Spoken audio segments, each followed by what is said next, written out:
favor. No puedo. Marc ya lo ha asumido. ¿Y yo qué? Yo ni lo voy a asumir. Otra vez te digo, no puedo, no sé. ¿Papá te he pedido algo? ¿Alguna vez en tu vida te he pedido algo?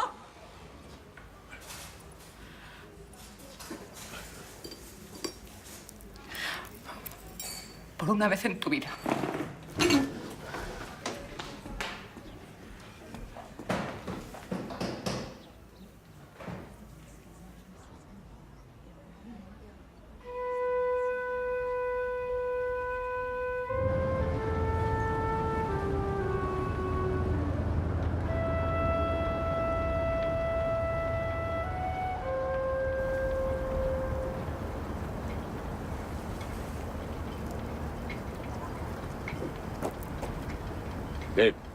Vamos.